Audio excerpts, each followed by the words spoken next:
Bonjour chers auditeurs de Radio ZAD FM, ici Frédéric Mispel-Blanc pour l'émission Peindre et dépeindre le pays de Ré. Je me trouve ce matin sur le lac des Grands-Lieux. Je pense que vous entendez les clapotis qui entourent le bateau et le font bouger doucement. Il fait un temps absolument splendide. On va bientôt cuire par le soleil. Et je me trouve en compagnie de Christophe Serran et de Danny Rose. Christophe Serran qui est entre autres conservateur du lac, et Danny Rose qui est le président de la Fédération de chasse de Loire-Atlantique. Est-ce que vous pouvez vous présenter en deux mots pour les auditeurs de Radio ZAD FM? Comme vous l'avez dit tout à l'heure, je suis donc le président de la Fédération des chasseurs. Nous sommes 13 000 chasseurs en Loire-Atlantique, un peu plus. Et donc c'est une grande fierté pour moi d'être le responsable de tous les chasseurs du département. Voilà, j'ai un conseil d'administration de 16 administrateurs qui œuvrent et qui travaillent pour l'intérêt général de la chasse et pour la biodiversité. Et quel est le lien entre la fédération et les lacs ? Le lien réel, c'est quand même la chasse, puisqu'on ne chasse pas sur le lac, bien sûr, puisque c'est une réserve à la fois naturelle et régionale, mais on chasse autour du lac. Donc c'est la chasse au canard. L'origine, c'est la chasse au canard. Beaucoup de chasseurs chassent le canard. D'accord. Alors, Christophe, est-ce que vous pouvez vous présenter dans vos différents rôles ? Donc, je suis conservateur, donc je travaille à la Fédération des chasseurs, donc je suis embauché pour eux pour m'occuper de la gestion de la réserve naturelle régionale, dont ils sont propriétaires. Donc je suis conservateur de la réserve. Alors, et donc c'est vous qui vous occupez du lac quotidiennement, si on peut dire? Alors je ne m'occupe pas de tout le lac, je m'occupe que d'une partie du lac, parce que donc voilà, le lac est découpé en plusieurs parties. On a deux réserves au sein de ce lac, ce qui est une spécificité unique en France. Donc on a une réserve nationale qui est gérée par SNPN et une réserve régionale. Qu'est-ce que la SNPN? C'est Société nationale de protection de la nature qui gère aussi la Camargue. Voilà. Et donc juste à côté, là où on est juste à la frontière, et on a la réserve naturelle régionale, donc qui est propriété de la Fondation pour les habitats, qui dépend du monde de la chasse, et dont je m'occupe uniquement de 650 hectares. Voilà, c'est déjà pas mal. Alors, est-ce que vous pouvez essayer de décrire pour les auditeurs l'étendue de cet immense lac qui n'a pas la même surface selon les périodes de l'année, et par quelle ville elle est entourée, pour décrire un peu le lieu où nous nous trouvons? Donc en fait on est sur un bassin versant, le bassin de Grandlieu, qui fait 75 000 hectares à peu près, bassin essentiellement agricole et urbain, donc alimenté par deux rivières, donc la Boulogne et l'Ognon. La Boulogne prend sa source tout proche de la Roche-sur-Yon, pour faire court, c'est juste un petit peu en dessous de la Roche-sur-Yon, et ces deux rivières alimentent le lac, et donc le lac va gonfler en période hivernale, en fait, quand les eaux vont arriver. Donc l'été on est sur un lac qui fait 2500 hectares en eau, et l'hiver on va monter à plus de 6000 hectares en eau, selon les pluviométries qui arrivent. Donc c'est essentiellement de la pluie qui fait gonfler. C'est uniquement la pluie, voilà. Et toutes les eaux du lac après ressortiront par une seule rivière qui est la Chenot, avant de tomber dans la Loire et avant de partir en mer. Et donc en fait le lac est aussi un excréteur de crue, c'est-à-dire que en grande période il va temporiser les eaux qui arrivent de ces deux rivières pour éviter les inondations dans une partie du pays de Ré qui est derrière. S'il n'y avait pas le lac, je pense que le pays de Ré à un moment prendrait de l'eau à certains endroits. Oui, donc c'est une zone qui absorbe les éventuels risques d'inondation. Tout à fait, oui. Donc voilà. Et puis c'est une zone humide, très importante, parce que c'est une zone humide d'importance internationale, les Ramsar depuis très longtemps. Et donc, elle joue son rôle pleinement d'excréteur de crue, mais aussi de réservoir de biodiversité. Et ce lac, il a une histoire, parce qu'aujourd'hui c'est une réserve nationale, je crois, réserve naturelle nationale. Nationale et régionale. Régionale. Mais ça n'a pas toujours été le cas. Est-ce que vous pouvez raconter un peu l'histoire de ce lac pour comprendre comment on est arrivé là aujourd'hui? Alors, l'histoire, elle est très vieille. Donc, voilà, le lac, il a à peu près 120 millions d'années d'existence. Donc, on va pas, parce que là, sinon, on est encore là demain. Mais grossièrement, on avait un fleuve qui se jetait directement en mer à ce moment-là. Donc, en fait, le lac n'existait pas. Et puis après, on a eu les mouvements tectoniques qui ont créé des profondeurs. La mer s'est retirée et puis ça a créé un delta qui a créé un lac. Voilà, pour faire on a raccourci très rapidement les 120 millions d'années pour arriver à l'époque d'aujourd'hui. Voilà. Oui, donc c'est un endroit où il y avait de la mer auparavant, ouais, il y a un certain temps. Ouais. On avait un fleuve, ou un bras de fleuve, qui charriait sans doute, qui était très tumultueux, parce qu'on retrouve dans le lac côté est des rochers qui font proche d'une tonne et qui étaient charriés par ce fleuve. Donc ça vous donne la puissance des flots qui pouvaient déverser ce bras de fleuve, enfin ce pseudo bras de fleuve, vers la mer. Voilà. Aujourd'hui, il n'est plus relié à la mer. Voilà. Encore du temps de Jules César, on pouvait remonter en passant par la Chenot justement jusque dans le lac pour que les navires de Jules César viennent s'abriter lors de tempêtes. Bon, c'est pas le Charles de Gaulle d'aujourd'hui. Voilà, faut pas exagérer. Voilà. C'était du temps où Jules César envahissait la Bretagne, oui, enfin la Grande-Bretagne. je pense que c'était à ce moment-là. Oui. C'est un peu plus récent. Et puis le lac s'est comblé petit à petit, puisque au fil des millions d'années, c'est comblé. Puisque à l'origine, on a considéré que c'était un lac 60 mètres de profondeur. Et aujourd'hui, la moyenne, c'est 0,70 mètres. Donc on pourrait penser qu'on peut marcher dedans, sauf j'imagine qu'il y a de la vase. Alors c'est dommage que je ne suis pas au bon endroit, mais si tout à l'heure on dérive doucement, je vais sauter au milieu du lac. Oui. Et je vais rester, je ne vais pas m'enfoncer. D'accord. Ça dépend où vous êtes. Donc il y a des endroits solides. Voilà. Alors ce que je vous disais, en fait, comme c'est un fleuve qui charriait, un bras de fleuve qui charriait du sable et du gravier, on a sur le côté est, par où il se déversait, en fait, des dunes et des bancs de sable et de gravier qui sont importants et qui sont là depuis des millions d'années, qui est contraire au côté ouest où on est sur des fonds vaseux. Donc sur le côté est, il y a plein d'endroits où je peux descendre, c'est du sable, du gravier, il n'y a aucun souci. Côté ouest, si je fais ça, je peux disparaître complètement dans la vase. Ça, c'est sûr. Certain, parce qu'on a des endroits où on a jusqu'à 8 mètres de vase liquide. Bon, on va pas essayer ça aujourd'hui. Non. Descendre sur le sable, je veux bien, mais pas dans la vase. Et donc, l'histoire ne s'est pas arrêtée. Donc du coup, alors bon, après, grossièrement, si on revient un peu plus récemment, donc c'est le marquis de Juigné qui s'est approprié le lac et qui l'a revendu. Et c'est à cette époque-là que le lac a été sauvegardé et il a été protégé de ce qu'il est aujourd'hui, grossièrement. Et ça, c'était à quelle époque? Les années 50? Un petit peu avant, je pense. Avant. Ouais, je pense que c'est avant. Je vais vous dire de bêtises, donc je ne vais pas dire la date. C'est des trucs que je sors de me tromper.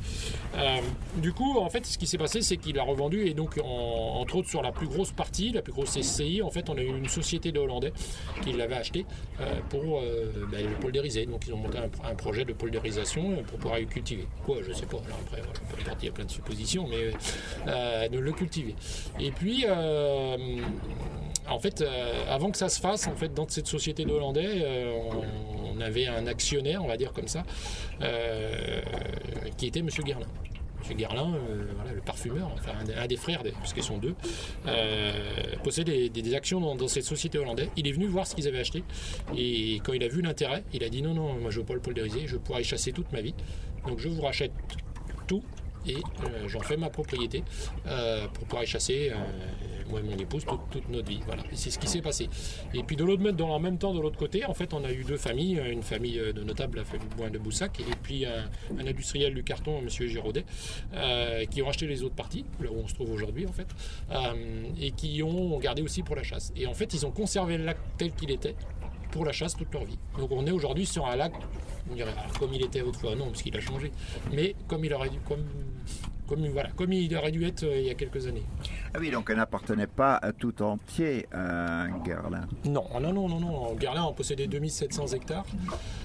Famille Giraudet 400 en termes de propriétaires, la famille Boin 220 et après on a 1300 propriétaires qui possèdent du marais qui fait partie du lac qui est autour, alors avec des surfaces plus ou moins grandes. Ça peut être des collectivités parce qu'aujourd'hui la commune de Saint-Lumine possède des grandes prairies en marais, mais ça peut être beaucoup des agriculteurs et des chasseurs qui avaient acheté des marais autour pour y chasser ou pratiquer l'agriculture.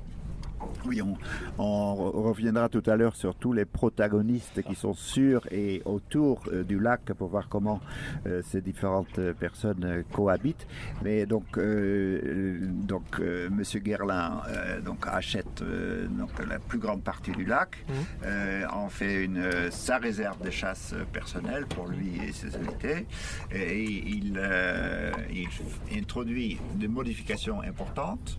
Il crée une réserve de chasse. Et il fait construire un canal. Alors en fait il a fait plusieurs choses. Donc quand il est arrivé, il n'y avait qu'une maison qui avait été construite par les moines, les Buzet, donc la maison de l'Éclusier grossièrement en fait, qui se situe, la maison du Garde. Et donc quand lui venait ici, donc habitant en région parisienne, venait à la chasse, il pouvait vouloir y dormir. Donc il a commencé par déjà construire un petit repos de chasse, une petite modique maison de 300 mètres carrés, avec vue sur la digue en fait, qui faisait sortir les eaux du lac. Et puis cette maison, c'était situé derrière une zone de levis, donc c'est des forêts plus ou moins boisées, de roseaux, flottantes, mais le cœur du lac, cette partie tout le temps en eau, il la voyait pas de sa chambre. Donc en fait, il a demandé, puisqu'il avait un garde qui s'appelait Alphonse Joyeux, à ce que son garde découpe le levis sur 2 km de long, pour que de sa chambre, il puisse voir le cœur du lac et puisse y accéder plus facilement.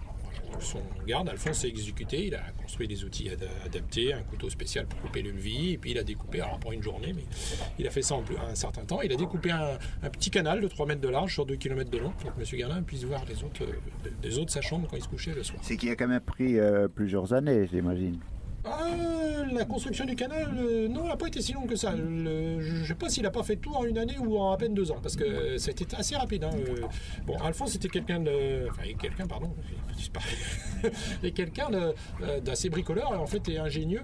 Et donc très rapidement, il a fabriqué des outils pour couper le levis, il a fabriqué une barge pour tirer les levis, donc il pouvait tirer des gros morceaux de levis. Et donc en s'y mettant tous les jours, je pense qu'il ne sais plus en combien de temps, mais dans l'année, ça avait été fait. Le terme de temps, il faudrait lui redemander le temps qu'il a mis exactement pour faire ce petit canal. Et donc c'est ce canal-là qu'on voit quand on se trouve dans la réserve des chasses qui fait partie maintenant de la Maison du Lac, qui est un peu le musée du lac. Ouais. Alors en fait, pour raconter tout, en fait, Monsieur Guerlain, ce frère-là, en fait Jean-Pierre, n'ayant pas d'enfant, a fait une dation à l'État de la partie du lac. Il a stipulé qu'il voulait que ce soit classé en réserve naturelle, que ce soit géré par la CNPN, qu'il y ait toujours des pêcheurs professionnels, enfin voilà, avec plusieurs clauses, et que ça soit jamais ouvert au public. Et puis, il s'est gardé sa maison quand même, ce pavillon. Il se l'est gardé. Et puis, Madame Guerlain venait encore de temps en temps, et puis, l'âge étant là, donc Madame Guerlain a décidé de vendre. Et c'est là où donc, le département est intervenu, a acheté la maison,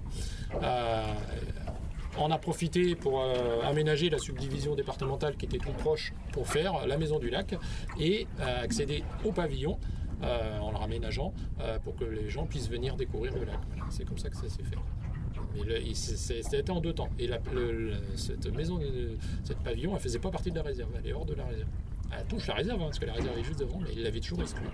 Et pour la petite anecdote, ce qui était marrant à l'époque, cette maison elle est construite sur Saint-Philbert-de-Grandlieu. Saint-Philbert-de-Grandlieu, c'est la commune qui est complètement au sud, enfin qui est pas à peine au sud, mais qui est presque au sud du lac, qui est grossièrement allée à 7-8 km de ce pavillon. Cette maison elle a été construite sur Saint-Philbert-de-Grandlieu. À cette époque-là, quand vous avez une maison, vous avez envie d'avoir l'eau. Bon, l'eau, on peut faire un forage, mais vous avez besoin d'avoir l'électricité. Vous pouvez prendre un groupe électrogène, donc au départ on met un groupe électrogène, puis vous savez les groupes électrogènes ça tombe en panne, c'est pas toujours en route, ainsi de suite. Donc M. Guerlain il voulait l'électricité, et d'avoir une maison, un petit repos de chasse, c'est pas normal de ne pas avoir l'électricité. Oui, mais d'amener l'électricité de Saint-Philbert-de-Grandlieu sur 7 km en traversant le lac, c'était peut-être un peu compliqué quand même. Donc M. Guerlain était quand même une certaine influence, donc a fait modifier le cadastre, une petite dent creuse dans le cadastre, pour le rattacher à la commune de Bouay qui touche, voilà. Et puis après, on pouvait amener l'électricité de la commune de Bouay, c'était beaucoup plus simple. Voilà. Parce qu'on ne peut pas amener juste un câble électrique de la commune juste à côté, parce que c'est sur l'autre commune qui se trouve beaucoup plus loin. Normalement, c'est spécial quand même. Maintenant peut-être, à cette époque-là, oui, c'était les communes qui alimentaient ça.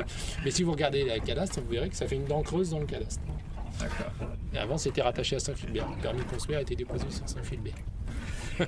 C'est une anecdote.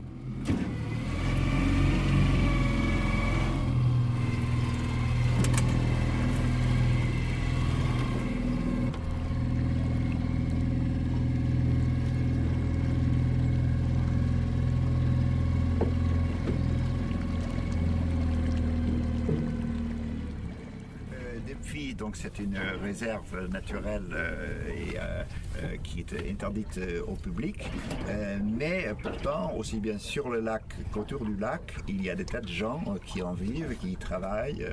Est-ce que vous pouvez indiquer un peu, énumérer les différents protagonistes qui sont concernés par le lac, par la gestion du niveau de l'eau, par la gestion de la faune et de la flore? Alors, souvent on dit qu'il y a 4 grands acteurs principaux pour le lac. Mais ils sont beaucoup plus que ça, mais il y en a 4. Alors, donc les pêcheurs professionnels, ils sont 7. Donc là, eux, ils vivent de la pêche de poissons d'eau douce, essentiellement de l'anguille, sur le lac. Donc eux, ils sont locataires des 2 propriétés, donc aussi bien la propriété de la Fondation qui est réserve régionale que l'ancienne propriété Guerlain qui est réserve nationale. Donc ils louent et ils exercent le droit de pêche, donc ils sont 7. Après, vous avez en fait des agriculteurs qui sont sur les marais, sur les 3000 hectares de marais qui sont autour, qui sont exondés l'été en fait, qui pratiquent une activité d'élevage sur ces marais. Il n'y a pas de culture, c'est uniquement de la fauche, du pâturage. Oui, donc c'est des prairies inondables. Ouais, c'est ça, toutes les prairies inondables. Et puis, vous avez 2 autres protagonistes, entre guillemets. Vous avez donc les chasseurs, qui pratiquent une activité de loisirs tout le tour du lac, sur ces marais justement qui sont inondés, mais qui sont aussi propriétaire et gestionnaire d'une des 2 réserves, la réserve régionale, et vous avez la SNPN, la Société nationale de protection de la nature, qui est gestionnaire de la réserve nationale. Voilà. Ça, c'est les 4 principaux, mais ils sont plus que ça, puisqu'en fait, comme je vous ai dit tout à l'heure, vous avez un bassin versant. Donc vous avez les communes qui sont autour. Donc le bassin versant, ils seront regroupés au sein d'un syndicat, le syndicat du bassin versant de Grandlieu, qui regroupe, c'est une instance d'élus, entre autres, qui est chargée de la politique de l'eau sur tout le bassin versant, y compris sur le lac. Et puis vous avez les gens qui sont chargés de manœuvrer le vannage qui est à la sortie du lac, donc qui est le SH, syndicat d'aménagement hydraulique. C'est eux qui sont chargés de tous les aménagements du Pays de Ré. Donc vous avez déjà dû peut-être les rencontrer. Ça veut dire quoi exactement, bassin versant pour une commune? Alors le bassin versant, en fait, schématiquement, c'est quoi? Quand une goutte d'eau tombe, c'est de quel côté elle penche? Si vous êtes de ce côté-là, vous êtes dans le bassin A, mettons, là, la goutte d'eau penche vers le bassin A. Si vous êtes de l'autre côté, c'est le bassin versant B, c'est un autre bassin versant. Voilà. C'est vers où va couler la goutte d'eau, vers où est la pente grossièrement. Et donc là, le bassin versant de Grandlieu, c'est toute la pente qui ramène jusqu'au lac. Voilà, en fait, donc, qui regroupe, je vais peut-être me tromper, en termes de communes, je crois que c'est une 50aine de communes. Voilà. Alors des communes avec des fois 2 bassins versants, parce que des fois il y en a un qui est sur un autre bassin versant, parce que les communes ne sont pas toujours toutes de la même côté. Et ce syndicat de bassin versant est chargé de tous les aménagements liés à la gestion de l'eau. Donc ça peut être amélioration des stations d'épuration, raisonnement des pratiques de fertilisation, enfin plein de choses comme ça, voilà, pour que dans les années à venir, l'eau qui arrive dans le lac soit de bonne qualité. Et c'est aussi pour prévenir d'éventuels risques d'inondation, des choses comme ça? Non, le syndicat. Il n'y a pas trop de risques pour les communes autour. Si, il y a toujours un risque. Il y a toujours un risque. Mais le syndicat n'avait pas été créé pour ça. C'est plus pour la qualité de l'eau, même s'il le fait. Voilà. Le SAH, par contre, le syndicat d'aménagement hydraulique, lui, a été créé pour justement la gestion de l'eau dans tout le Pays de Ré, en termes de quantité l'été, mais aussi en termes de quantité l'hiver, quand ça pose problème. Voilà, et d'évacuer au bon moment, enfin, voilà, avec tout leur système de vannage.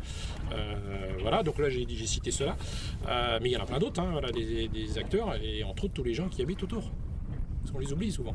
Voilà, les principaux c'est ceux qui y travaillent, mais tous ceux qui habitent autour. Et malheureusement, beaucoup de gens qui habitent autour ne connaissent pas le lac. Parce qu'il est invisible. On n'est pas sur un lac de montagne où vous êtes en altitude puis vous voyez une grande étendue d'eau. Vous arrivez au bord, vous ne le voyez pas, il est entouré d'une ceinture de végétaux qui fait qu'il est quasiment inaccessible. Donc il ne faut pas les oublier. Et aujourd'hui, c'est en partie pris en considération au lac avec justement l'idée de ces 5 fenêtres qui sont ouvertes sur le lac. Voilà, qui ne permettent pas forcément d'aller sur les eaux du lac, mais qui permettent de découvrir le lac. Alors c'est quoi ces 5 fenêtres? Alors si j'ai cite, donc, on peut apporter dans l'ordre, mais la maison du lac, qui est à Boye, avec le pavillon, donc vous pouvez accéder et voir découvrir le lac. Puis il y a le site de Péragus, sur Saint-Aignan-de-Grandlieu, vous pouvez accéder à pied et découvrir une étendue du lac. Passet, avec la maison des pêcheurs et l'observatoire ornithologique qui permet de voir le lac. Et en fait, la maison des pêcheurs, c'est un petit musée consacré à la pêche. Voilà, c'est ça, vous avez toute la partie aussi immergée, d'ailleurs tous les poissons que vous n'allez pas voir, vous pouvez les voir là-bas. Et puis vous avez un belvédère qui vous permet de voir le lac d'un peu plus haut. Et puis vous avez le dernier qui est Saint-Lumine-de-Coutet avec son clocher, et vous pouvez voir, monter dans le clocher et vous allez avoir une vue d'assez haute du lac.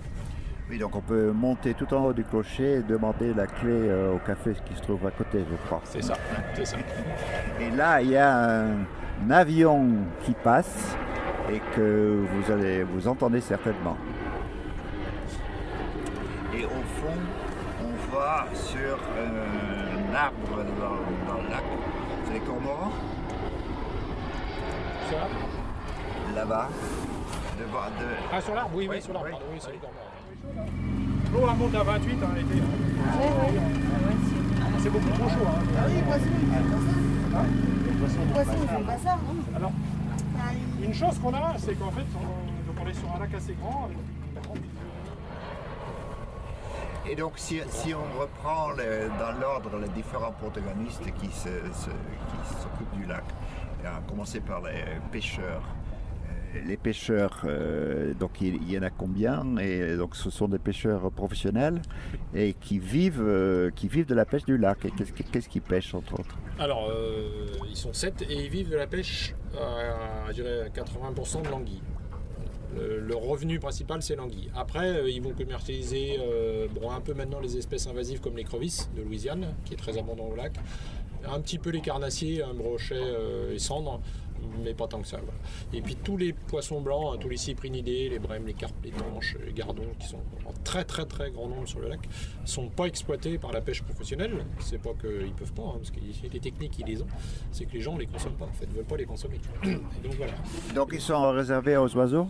Ils sont réservés aux oiseaux si vous voulez. Alors nous en tant que gestionnaire, ça nous pose un souci, parce qu'en fait, les réservés aux oiseaux, oui, alors tous les petits cyprinidés, voilà, les petits gardons, ainsi de suite, les petites brèmes, les oiseaux vont les manger. Mais quand vous êtes sur des poissons qui vont faire 3-4 kilos, ben on n'a pas d'oiseaux pour les manger. Enfin, voilà. Donc il n'y a pas de prédateurs pour ces poissons-là? Non, on a des brèmes qui meurent de vieillesse ici.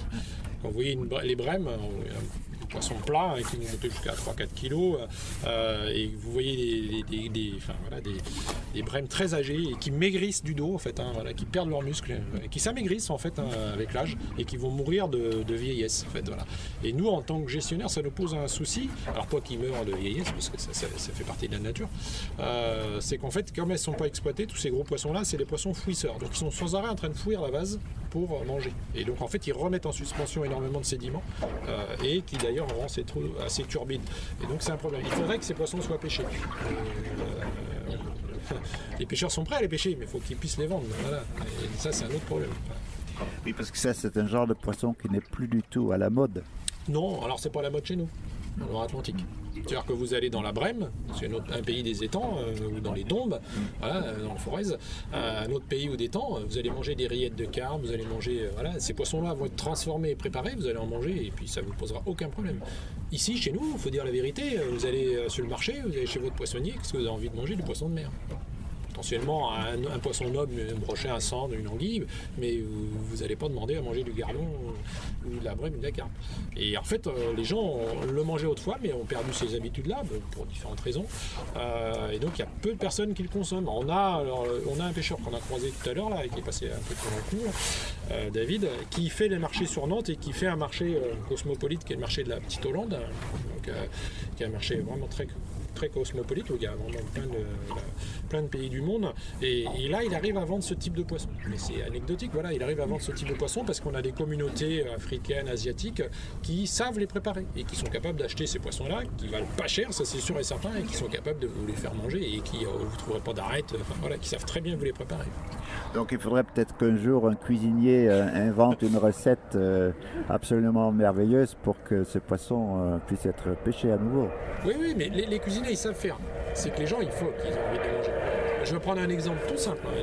Il y a un poisson qu'on n'a pas dans le lac, mais tant mieux, qui est le silure. Vous savez, un énorme poisson, qui était énorme, qui ressemble à un poisson-chat, et qui est dévastateur d'ailleurs dans les cours d'eau français. On n'en a pas dans le lac, heureusement, ou très peu. En Loire-Atlantique, vous avez un chef étoilé qui le met à sa carte. Éric Guérin, à la Mare aux Oiseaux, qui est quand même un restaurant réputé, je crois qu'il a 2 étoiles, au moins une, si c'est pas 2, des étoiles, il met du silure à sa carte. Comme quoi, les chefs, ils savent sublimer les produits. Après, est-ce que tous les restaurants sont prêts à mettre de la brème, de la carpe à leur truc? Ça, je sais pas. Voilà, donc appel au cuisinier pour trouver une recette de brème. Il faudrait demander aux cormorans, là, que vous voyez passer, des centaines de milliers de cormorans, de s'attaquer aux brèmes. Je pense qu'ils doivent quand même en récupérer quelques-unes. Hein. Oui, mais c'est vrai que même pour un grand cormoran, un brème de 3-4 kilos, déjà que parfois ils ont du mal à avaler les anguilles et les mettre dans le bon sens pour les mettre dans leur gosier. Oui. Un cormoran mange au moins 500 grammes de poisson par jour, voire plus.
Alors, les agriculteurs, donc, qui sont les deuxièmes protagonistes, et qui ont leurs bêtes, quel est leur rôle autour du lac?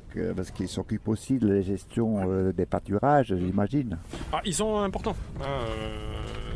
Des fois, on en parlera peut-être tout à l'heure, des conflits entre les différents usagers, mais ils sont importants. Donc, souvent on dit, ils disent, vous voulez nous virer, vous voulez qu'on soit plus là. Non, c'est pas vrai. Ils entretiennent un milieu qui est particulier, qui est nécessaire au lac de Grandlieu, qui sont les prairies humides. En fait, ces prairies qui sont recouvertes d'eau l'hiver, elles ont besoin d'être entretenues. Que ce soit par de la fauche ou du pâturage, il y a différents intérêts, mais il faut qu'elles soient entretenues. Et donc eux, c'est leur rôle. Alors ils ont un rôle économique forcément, mais c'est de mettre leurs animaux ou de faire la fauche pour récupérer du foin ou de la litière. Qui participent à l'entretien et qui créent un milieu très particulier qui est favorable justement à l'alimentation des oiseaux. Mais parce que quelle pourrait être la raison, même s'il n'est pas vrai, pour laquelle il y a des gens qui voudraient qu'ils s'en aillent? Que font les agriculteurs par rapport au lac qui contredit les intérêts d'autres personnes? En fait, c'est comme dans beaucoup de zones humides, il y a toujours un enjeu autour de l'eau en fait. Et de la quantité. Voilà. Et vous doutez bien qu'un agriculteur il veut pouvoir mettre ses animaux assez tôt en saison sur ses marais ou pour aller les faucher. Qu'un pêcheur il veut qu'il y ait longtemps de l'eau sur le lac pour que le frais se passe bien sur le marais, qu'il y a de l'eau pour pêcher et puis que nous en tant que gestionnaire de réserve on peut avoir un intérêt un petit peu divergent aussi. Et ce qui crée ces tensions en fait. Voilà. L'agriculteur il ne comprend pas toujours quand on dit non on voudrait garder un peu plus d'eau longtemps parce que c'est favorable à telle espèce. Ah ouais mais nous on veut mettre nos vaches. Oui mais il n'y a pas que vos vaches. Voilà. Ouais mais si vous ne mettez pas nos vaches on va disparaître. Voilà. Et donc il faut concilier tout ça et c'est pas simple. Et donc c'est entre autres vous qui vous occupez de cette conciliation, de la régulation. Il y a des instances pour ça, il y a des réunions. Il y a des instances qui ont été créées suite à des conflits très importants en fait, puisqu'il y a quand même eu des conflits importants où hier la préfecture a mis il y a quelques années une compagnie de CRS jour et nuit aux ouvrages pour éviter que les ouvrages soient ouverts. Donc pour vous dire où ça avait été quand même, quand vous mettez une compagnie de CRS à surveiller un ouvrage hydraulique, c'est que ça va mal. Oui, donc parce que les ouvrages hydrauliques, c'est ce qui sert à ouvrir les vannes, à évacuer l'eau du lac. Voilà. Et donc suite à ça, en fait, la préfecture a créé ce qu'on appelle une cellule de l'eau en fait, pour le lac de Grandlieu et qui regroupe donc je vous dis les cadres de tout à l'heure, mais bien d'autres aussi, les élus, les services de l'État, pour justement discuter autour de l'eau et essayer de trouver le bon niveau, ce qui ressemble au plus bon niveau et qui convienne à tout le monde. Et alors ça, c'est pas simple, voire pas envisageable. Voilà, il y a toujours quelque chose. Parce que, en fait, le bon niveau, oui, d'accord, si on maîtrisait la pluie qui tombe, ce serait facile. Mais moi, je sais pas, là, il fait beau aujourd'hui. Est-ce que dans 15 jours, il va pas avoir un orage, il va pas tomber 100 mm? Qui est capable de le dire? Personne. Peut-être qu'il va faire un été super sec et que l'eau, on n'aurait pas dû l'évacuer, on aurait dû la garder. Et peut-être que ça va être tout l'inverse. Et comme on le sait que après coup, c'est super compliqué. C'est l'incertitude. C'est toujours l'incertitude. Et dire, on est une année sec, on va évacuer l'eau. Ah oui, mais après, on se trouve avec une catastrophe parce qu'il n'y a pas d'eau, il y a une mortalité importante chez les oiseaux. Alors, on n'aurait pas dû évacuer l'eau. Et puis, on évacue l'eau et puis on a une année humide. Ou tout l'inverse. Et donc, c'est super compliqué. Et surtout aujourd'hui, je pense, depuis quelques années, là, où en fait, on a un réel changement climatique. Après, je ne parle pas de réchauffement de quoi que ce soit, je ne suis pas placé pour le dire, mais un réel changement climatique. Et on a à peu près les mêmes quantités de pluie qui tombent par an. Moi, je marque la pluviométrie et puis mon père la marque depuis très longtemps sur la commune de Saint-Philbert où on habite. Et donc, je vois bien, là, les moyennes sont à peu près toujours les mêmes. Mais ça ne tombe pas au même moment. Et ça ne tombe pas de la même façon. Et c'est ça qui est important. Avant, ça tombait à l'automne. Tous les automnes, on avait une pluie abondante et ça remontait les sources, ainsi de suite. Au printemps de temps en temps, mais voilà, ça tombait pas. Aujourd'hui, ça peut tomber beaucoup, même au mois de mai-juin. Et puis, ça peut tomber pas du tout à l'automne et puis tomber en plein hiver. Enfin voilà, on a des dérèglements qui fait qu'on a à peu près les mêmes quantités d'eau, mais pas au même moment. Et pour le lac, il faut gérer ça. Voilà.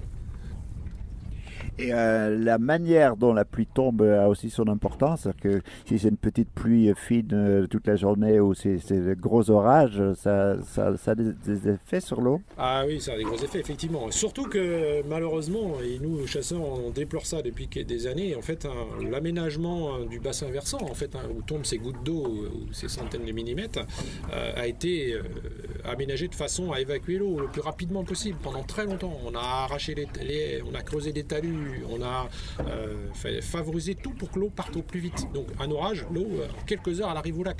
Alors qui dit en quelques heures, je dis quand l'eau va vite, elle emmène avec elle tous ces sédiments. Alors qu'autrefois, tout ce système de maillage de haies, de fossés, pas forcément creux, des fois embroussaillés, c'est pas entretenu, mais ça ralentit l'eau, et ça ralentit l'écoulement, qui fait que l'eau, même en cas d'orage, arrivait au lac, mais doucement et de façon plus épurée. Voilà. Et ça, les gens commencent à en prendre conscience, et avec tout ce qu'on a dégradé, il va falloir un certain temps pour retrouver ce qu'on a connu par le passé. Et quand je dis par le passé, c'est pas vieux, c'est juste avant les années 70. Donc à l'échelle d'un lac comme ici, c'est très très très récent. Voilà, 70, il y a encore plein qu'on connaît. Voilà, avant les années 70, il y avait un système bocager dans le bassin versant qui fait que les eaux arrivaient doucement. Il y avait des orages de temps en temps, comme ça arrive tout le temps, mais arrivaient doucement. Aujourd'hui, c'est plus le cas. Voilà. Donc il faut recréer ça, c'est primordial. Et il y a des gens qui œuvrent dans ce sens-là? Oui, alors les gens commencent à en prendre de plus en plus conscience. Donc le syndicat de bassin versant, c'est aussi leur rôle, de conseiller dans l'aménagement et la qualité de l'eau, donc ça fait partie, de créer des haies, de créer des talus, ainsi de suite. Et puis il y a d'autres organismes comme nous, les chasseurs, quand il faut planter des haies, quand il faut y aller, on y va, il n'y a pas de souci. Et puis il y a plein d'autres organismes, j'en cite 2, mais il y en a plein d'autres, qui prennent conscience du rôle de la haie en termes pour la qualité de l'eau. Mais la haie, elle n'a pas un rôle pour la qualité de l'eau. On se demandait ornithologue et chasseur, c'est compatible en fait. Bien sûr que c'est compatible, puisque on ne tire pas sur tout ce qui bouge, évidemment. C'est la réputation qu'on peut avoir, mais ça, on en rigole. Nous, on chasse que les espèces qui se portent bien. On fait des comptages et tout, on est vraiment au courant de ce qu'on tire. Et puis l'ornithologie passe par des milliers de passereaux que, évidemment, on ne chasse pas. Il y a plein d'espèces qu'on ne chasse pas et qu'on voit tous les jours à portée de fusil. Et heureusement qu'on ne chasse pas tout. On chasse. Bon, il y a une corrélation aussi avec la nourriture et tout. C'est traditionnel. Ce sont les traditions de la chasse, en fait, Même si on ne chasse pas pour manger à l'heure actuelle, mais au moins on assume. On va jusqu'au bout. On cuisine, Le canard, c'est excellent. Le canard, pratiquement tous les canards qu'on chasse, de toute façon, sont bons. Il suffit de savoir les préparer. C'est tout. Pour les gens, pour les gens, ça leur parle pas, mais en fait, c'est bizarre parce qu'en fait, en France, les plupart qui ont suivi les populations d'oiseaux, en fait, sont des chasseurs, en fait. Voilà.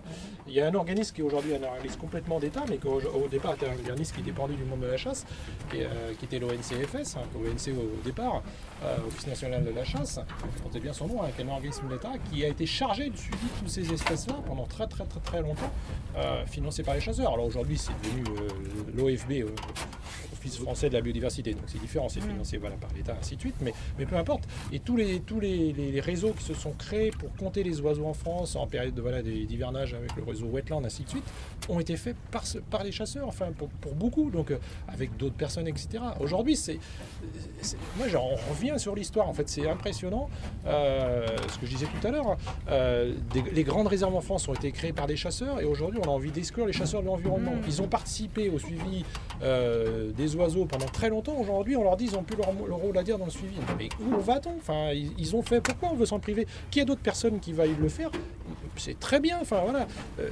On a tout intérêt à aller compter les oiseaux ensemble, ainsi de suite. Il n'y a aucun intérêt divergent. Enfin, voilà. Et ça, j'arrive pas à comprendre. Enfin, on est objectif, on ne l'est pas. Enfin, je sens la LPO derrière, c'est ça. Alors sur le lac, c'est différent. La LPO, il n'y est pas parce qu'en fait, voilà, on a la Société nationale de protection de la nature avec qui on s'entend très bien. Et ça se passe très bien parce que c'est là où ça va pas. On a tout intérêt, aussi bien nous chasseurs que la LPO, que organismes de l'environnement, peu importe, à protéger cet environnement. Voilà, nous chasseurs, on chasse pas en plein milieu de Nantes. Des fois, mon président disait rue Crébillon. Voilà, c'est pas nos endroits où on chasse. Voilà, nous on chasse dans la nature. Donc on a tout intérêt à ce que la nature soit préservée. On n'a pas envie qu'il y ait des temps de maison, ainsi de suite. Voilà. Donc on a le même intérêt qu'eux. Voilà. Alors pourquoi on ne peut pas s'entendre? Voilà. C'est ce qui est regrettable, évidemment. Bien sûr qu'on devra travailler ensemble, mais on voit bien que ça bloque de leur côté. Je pense que ça ne bloquerait certainement pas d'une autre si on arrêtait tout ça. Mais on voit bien qu'il y a de la haine. On voit à l'heure actuelle, vous voyez bien, la propagande qui est faite par la LPO notamment, puis c'est eux qui sont les maîtres d'ouvrage. On en voit d'autres associations au charbon, mais il y a toujours la LPO derrière, il y a toujours Beaugrand-Dubourg derrière. Brigitte Bardot et toute la clique, enfin sans citer leur nom. Bon, je trouve aussi regrettable on parlait de l'OFB tout à l'heure, l'Office français de la biodiversité, ait abandonné le mot chasse, parce qu'à un moment il était question de mettre l'Office français de la biodiversité et de la chasse. Et bien sûr que ce sont les chasseurs qui sont à l'origine de ça, mais mine de rien, l'État a préféré supprimer le mot chasse. C'est de la politique.